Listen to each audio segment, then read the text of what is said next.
Hi students, welcome back. I am starting with a new lesson. It is equilibrium. Say, many process that takes place in the environment or biological process is based on equilibrium only.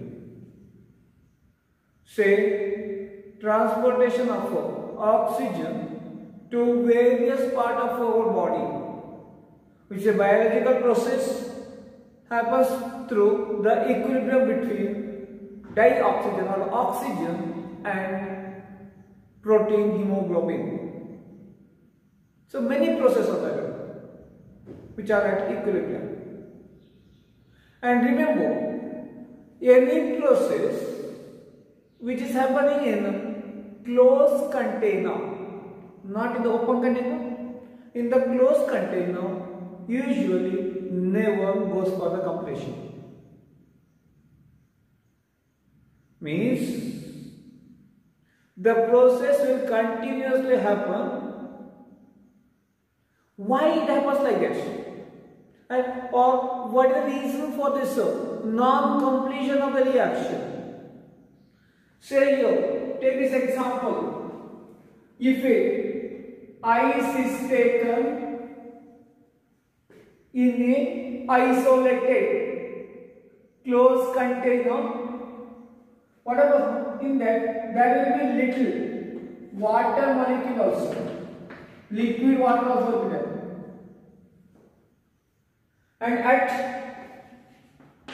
0 degrees Celsius, which is the freezing point of the water, if you see that the water solid and water liquid both exist, means whatever the water taken is not completely going to convert it into water liquid. Both exist over there at 0 degrees Celsius. I am not saying in some other temperature, because in that case, what is the water going out by melting into the water liquid form will be condensing and giving back the water in the solid form. Means how much water goes into the liquid state, that will be coming back into the solid state. Means some other water molecule that will be coming back, not the same molecule which goes to the liquid state. Totally, rate of forward process is equal to the rate of backward process over there. Your rate of melting is equal to rate of condensation, that is at 0 degrees Celsius. Take this example also. Nitrogen reacts with the hydrogen, giving ammonia. The balance equation also. And remember, this reaction never goes for the completion if it is done in the closed vessel, because at a particular point, rate of formation of ammonia is equal to rate of decomposition of ammonia.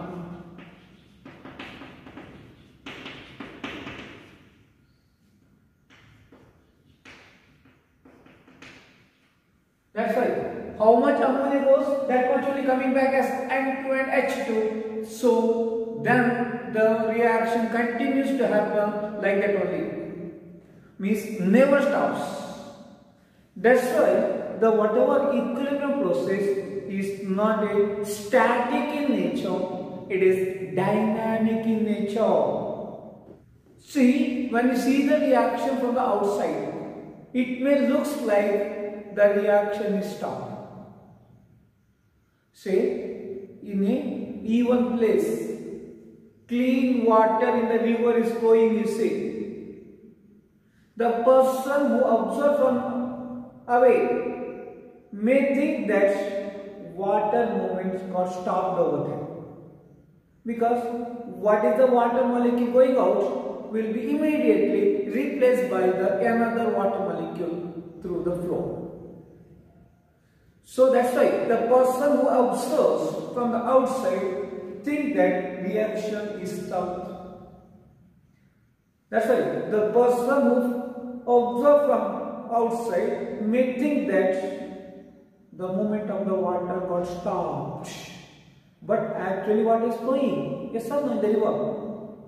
Like that only, when the reaction is equilibrium, En2 plus 3H2 giving 2NH3, it looks like reaction is stopped, but actually reaction continuously happening because N2 plus 3H2 give ammonia, that much will be giving back. How much molecules will be giving that ammonia there, that much will be decomposing also. See, at equilibrium, how much N2 and 3H2 combine and give the ammonia, that much only the ammonia decomposes so that there is no change in the composition of substance. So, rate of reaction in the forward reaction is equal to rate of reaction in the backward reaction, then we say reaction is at equilibrium. Now the question arises, whether I can get the equilibrium only in the chemical reactions or in the physical process also. Answer is already given. Water in the form of ice giving to the water liquid at 0 degree is at equilibrium. Means what is that process? It is a physical process only. Means equilibrium can be reached or obtained, can be done in physical process as well as chemical reactions. In both it is possible to have this. So we will see that in the physical process, in the equilibriums, physical process, what are the equilibrium possible? First one is solid liquid equilibrium. Note this. Second one is liquid vapor equilibrium. Third one is solid vapor equilibrium. What are the examples for this type of equilibriums, like solid liquid or the liquid gas or liquid vapors, solid vapors equilibriums? What are the examples? See, as I mentioned, the first one is solid liquid equilibrium.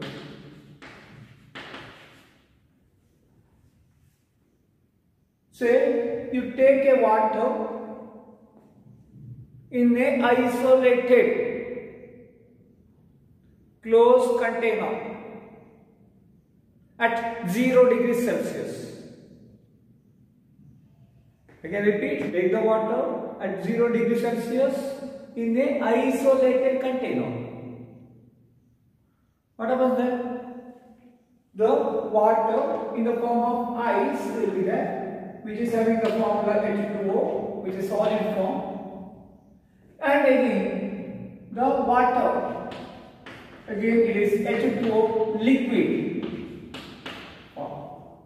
And they exist together. And there will be equilibrium between these two. It is at 0 degrees Celsius or 273 Kelvin, which is the freezing point of water. And the pressure here should be 1 atm. So, if the water is taken at 1 atm pressure and the whatever 273 Kelvin temperature or 0 degrees Celsius, then there exists an equilibrium between the ice and the water liquid. So there exists an equilibrium with this. Equilibrium, what level that? Rate of melting is equal to rate of freezing. See how much water molecules here I have taken in water. There are capital N number of molecules here. Capital N number of molecules are there. In that, small n number of molecules are going to the solid state, you see. They become ice, you see. Which one? Out of n, small n molecule are going to the ice. Now, same small n number of molecule from the ice goes into the water state. So rate of melting and the rate of freezing are equal to each other, and it is at equilibrium. Freezing point. What do you mean by the freezing point? Simple, where the liquid freezes or becomes solid. Okay. That temperature. But what is the exact definition for this freezing point? See, temperature at which the solid and the liquid are at equilibrium at 1 atm pressure for a substance will be the freezing point of it. Say, example, the water. Water in the form of ice, which is a solid, will be there in the equilibrium with the water in the form of the liquid if at 1 atm pressure, then it is its freezing point. So temperature at which solid is in equilibrium with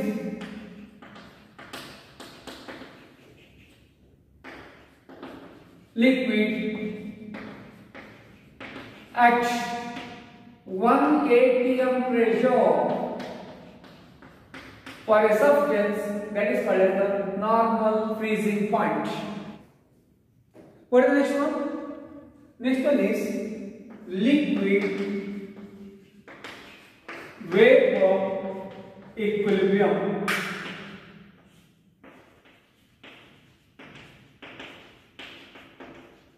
Which we can see. See, at the boiling point, water and the water vapors, water in the form of water vapors, are at equilibrium. Like H2O, liquid in equilibrium with H2O gas form. Again, it is the liquid vapor equilibrium. What happened here? See, at the boiling point, water liquid and the water gas will be at equilibrium. Okay. And when the equilibrium is there, the rate of evaporation is equal to rate of condensation.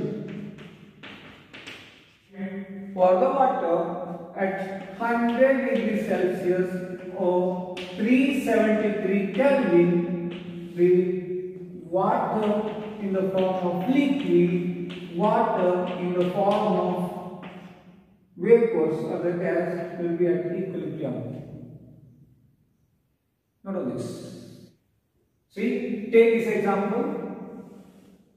What I do is, I will take a water in a beaker.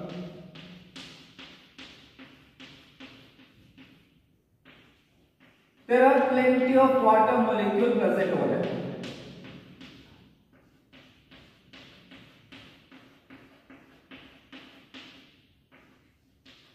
Plenty of water molecules. These are the water molecules. Now, the water will produce some water vapors also. Yes or no? It will start with the vapors also.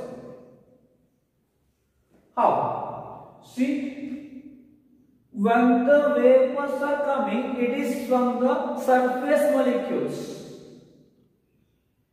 Whatever the vaporization of the water or a liquid will be from the surface molecules, and the surface molecule escaping into the vapor state will be in a lesser tendency in the lower temperature, because see, this is the surface molecule. These surface molecules are attracted by other molecule behind it.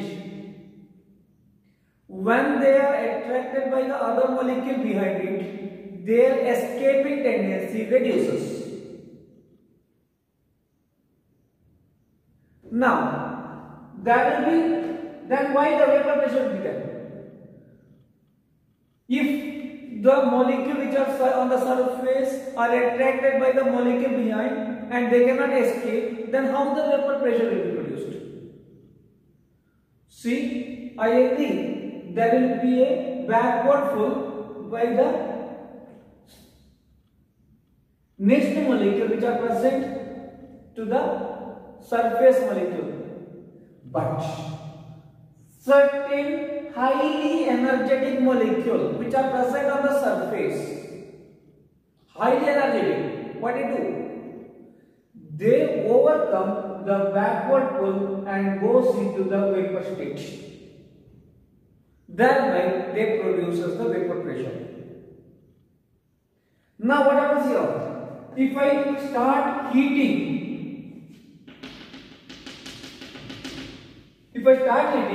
more and more surface molecule get energy, they overcome the backward pull and they goes into the vapor state. Now more will go into vapor state. Thereby, on heating, the vapor pressure increases.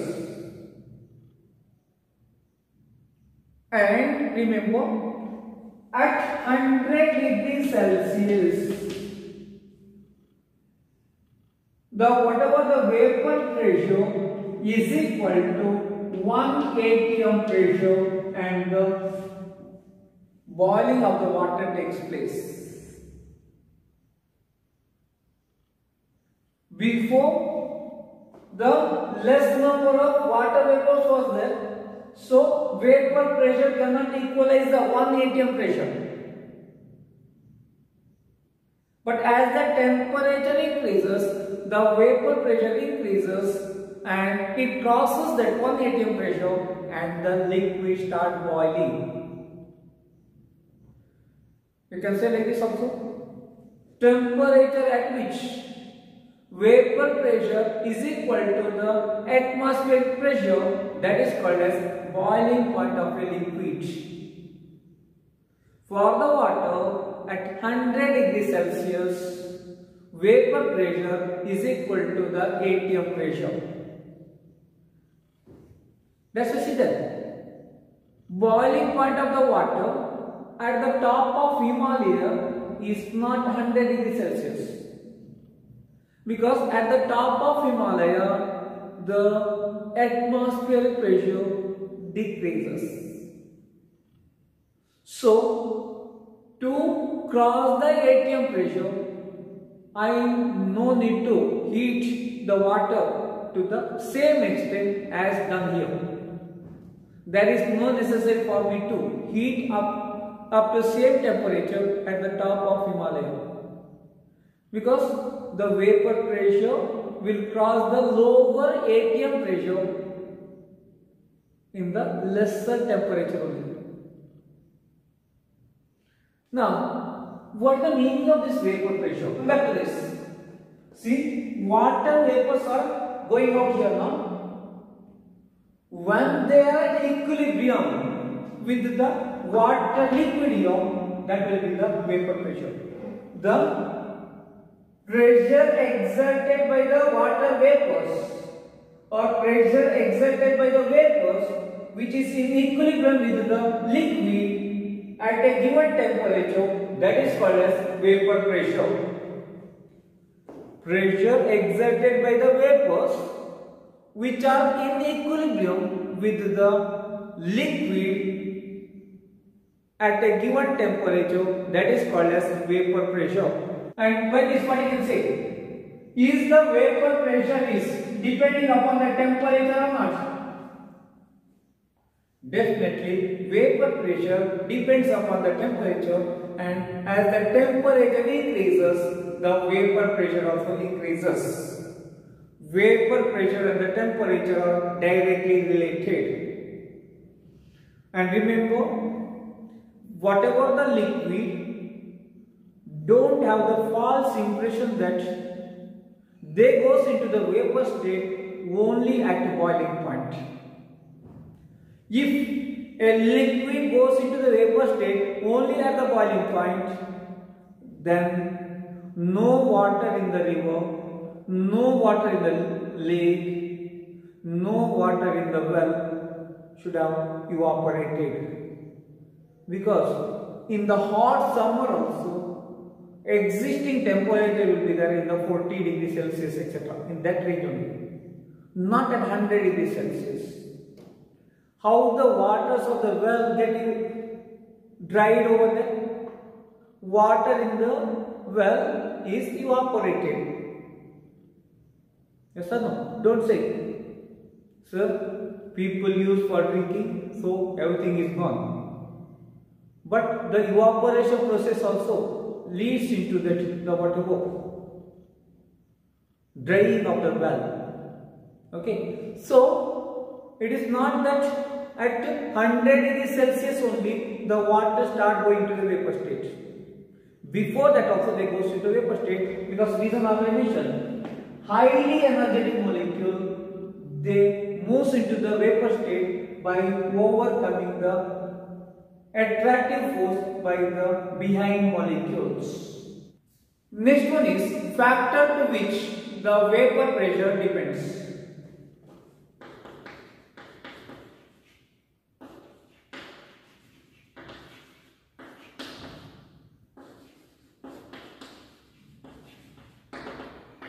First one, as I said, temperature. As the temperature increases, vapor pressure also increases. Vapor pressure is directly proportional to the temperature.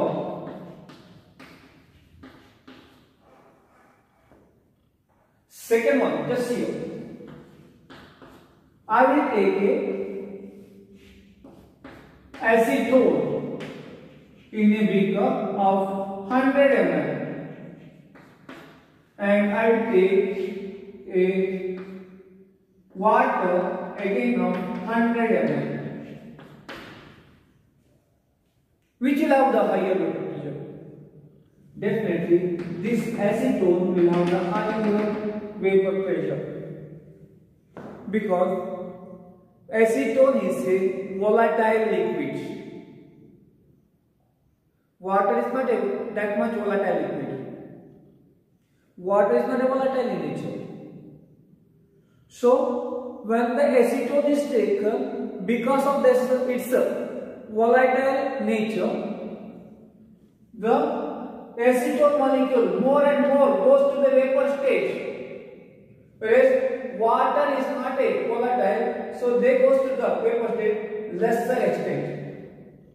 So as the number of acetone molecule going to the vapor state increases, definitely the vapor pressure also more. Means, see which liquid you took, that also decides.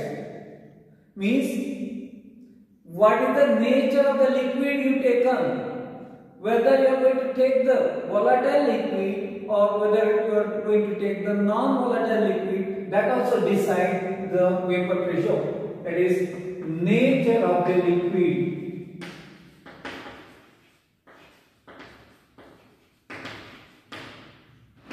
Volatile liquid is taken, then more vapor pressure will be there.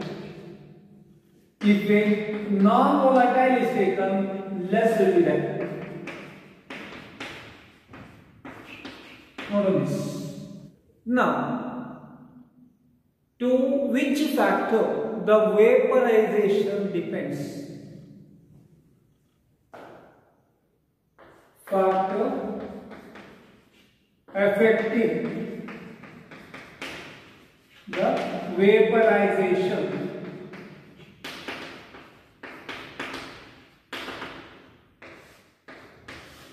First one, as I said, temperature.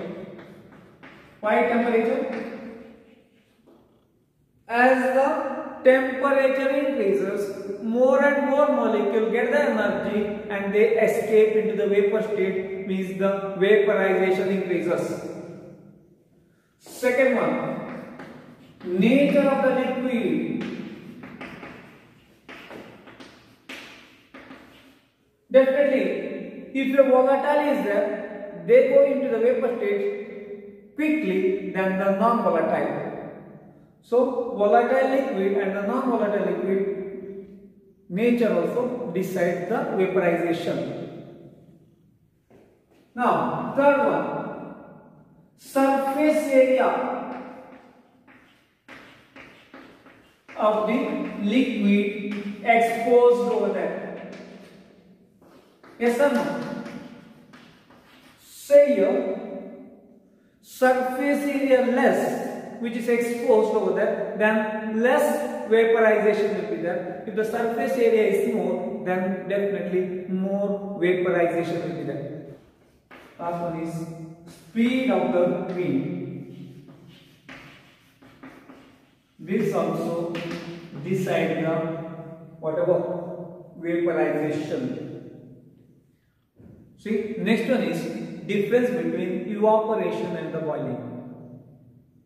Many make the confusion. They think that evaporation will be there only after the boiling, means boiling and evaporations are almost the same only. It's not the actual thing. Evaporation starts even before the boiling also. That's why that I already mentioned. The whatever the water in the level, that's why the water in the river get evaporated over there before 100 degrees Celsius also. So we should know the difference between evaporation and the boiling. So evaporation, boiling. What is the difference over there? See, whatever the evaporation is a surface phenomenon. Means, just here, if a liquid is taken, this is the surface molecule of the liquid is say. These are all inside molecules. In the dot what I represented is the surface molecule, whereas in the square which I represented is the inside molecule. See.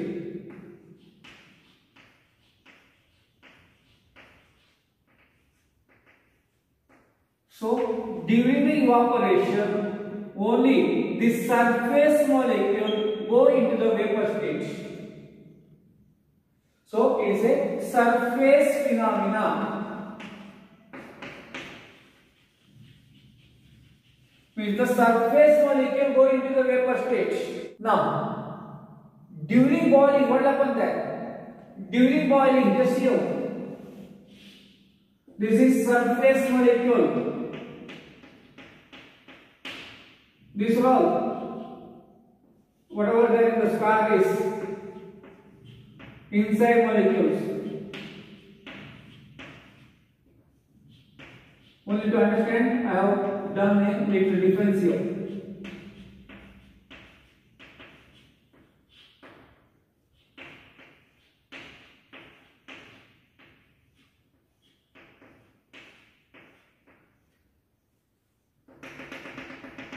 See, during the boiling, not only the surface molecule, this bulk molecule also goes into the vapor stage. Means the whatever boiling is the bulk phenomena.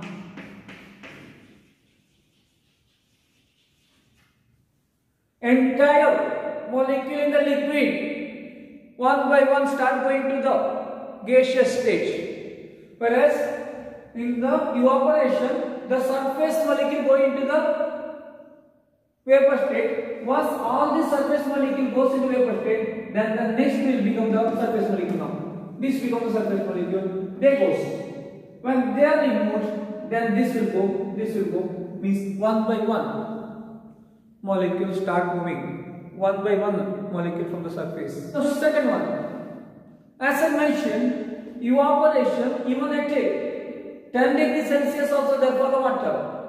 It is there at 100 degrees Celsius also. But boiling of the water, boiling of the liquid never takes place before the boiling point. One particular temperature will be there. After that only the boiling takes place. So, evaporation takes place at all temperature. There is no question that only at 100 degrees Celsius for water, even at 10 degrees Celsius also, certain water molecule is going to the vapor state. Number of water molecule going to the vapor state may be lesser, but definitely certain molecules are going to the vapor state. So it takes place at all temperature, whereas the boiling takes place